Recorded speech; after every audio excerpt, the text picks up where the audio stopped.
વડોદરા નગરી સંસ્કારી નગરી, કલા નગરી, ઐતિહાસિક નગરી તરીકે ઓળખાય છે.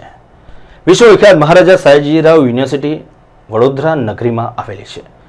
અહીંયા અભ્યાસ કરીને વિશ્વ ફલક ઉપર વિદ્યાર્થીઓએ નામ રોશન કર્યું છે.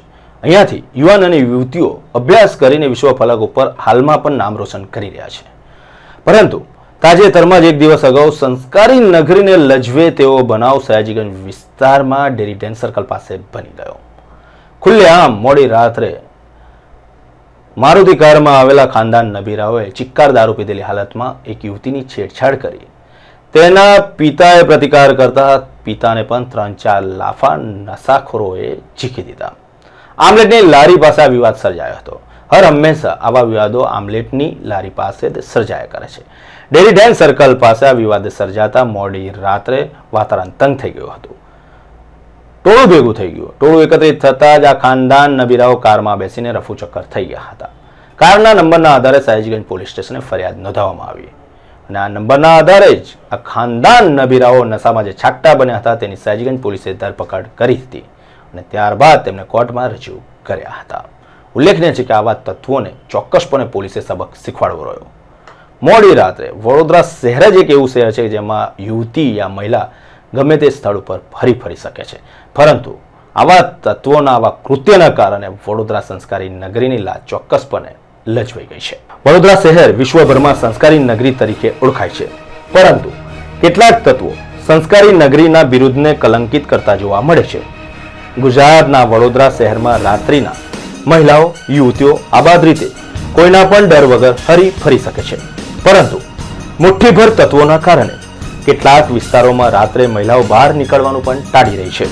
આવી જ એક ઘટનામાં શહેરના સયાજીગંજ વિસ્તારમાં ડેરી ડેન સર્કલ પાસે મોડી રાત્રે અકોટા શિવશક્તિનગરમાં રહેતી 19 વર્ષીય યુવતી હાલમાં સિગ્મા ઇન્સ્ટિટ્યૂટ કોલેજમાં અભ્યાસ કરે છે. રાત્રે બહારગામ જવાનું હોવાથી તે પિતા સાથે બાઇક ઉપર સયાજીગંજ ડેરી ડેન સર્કલ પાસે પહોંચી હતી અને તેઓ બસની રાહ જોવા માટે નજીક આવેલી આમલેટની લારી પાસે ઊભા રહ્યા હતા.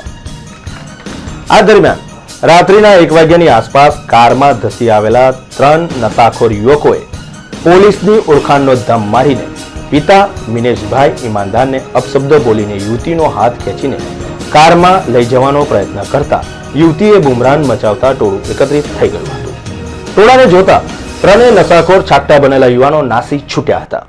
યુવતીએ સયાજીગંજ પોલીસ સ્ટેશનમાં ફરિયાદ નોંધાવતા સયાજીગંજના પોલીસ તંત્રએ ગણતરીના કલાકોમાં જ 3 નશાખોર યુવાનો જેમાં જનતા સોસાયટી વાસના ખાતે રહેતો દિલીપસિંહ સુરેન્દ્ર શાહ, ગોત્રી રોડ ઉપર યશ કોમ્પ્લેક્સ ખાતે રહેતો પ્રવીણ ઉર્ફે પપ્પુ ઘનશ્યામ દરજી અને રાજેશ ટાવર પાસે રહેતો હેમલ મહેશ દેસાઈની ધરપકડ કરી હતી. પોલીસે ત્રણેયની વિરુદ્ધ 354, 323, 304, 504, 114, 419 મુજબ ગુનો નોંધીને વધુ તપાસ હાથ ધરી છે.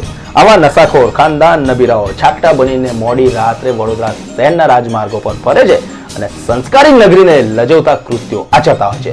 આવા તત્વોને ઝેર કરીને હર હંમેશા પોલીસ તંત્ર જાગૃત બનીને સબક શીખવાડવો જોઈએ.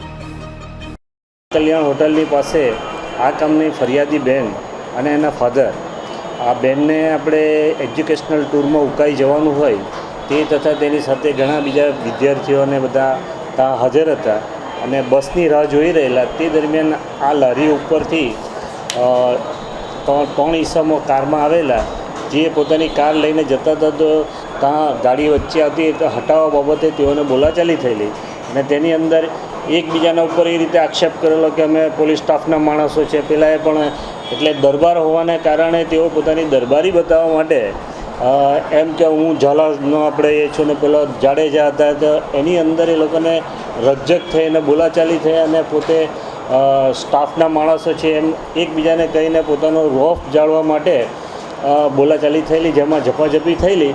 તેમાં આ છોકરી જે હતી તે વચ્ચે પડેલી અને છોડાવેલી તેમાં એનો કારનો નંબર પણ એણે લઈ લીધેલો અને પછી રાત્રે બધા દરબારો બીજા ઝાલા ને બધા જે ફરિયાદીના જે હોટલમાં કામ કરે છે તેના માલિક પણ આવી ગયેલા, ધર્મેન્દ્રસિંહ ઝાલા કરીને તેઓ આવેલા અને તેઓને સમાધાન થઈ ગયેલું.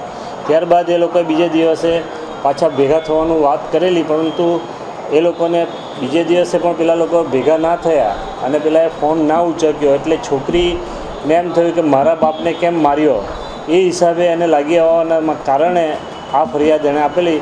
તેઓને સમાધાન પણ થઈ ગયેલું, પરંતુ એક એના બાપને મારેલો તેની લાગણીને લઈને આ છોકરીએ આ બાબતે ફરિયાદ આપેલી કે આ રીતે ઝપાઝપી થઈને એ કરવામાં આવેલું.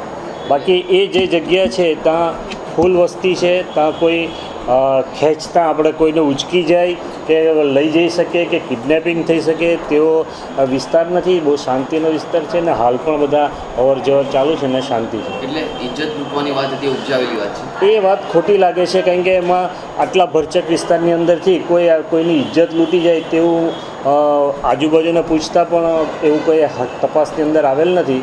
અને આરોપીઓને અમે ધરપકડ પણ કરી લીધેલ છે તાત્કાલિક, અને તેઓનો રિમાન્ડ પણ લેવામાં આવેલ છે અને વધુ તપાસ ચાલુ છે.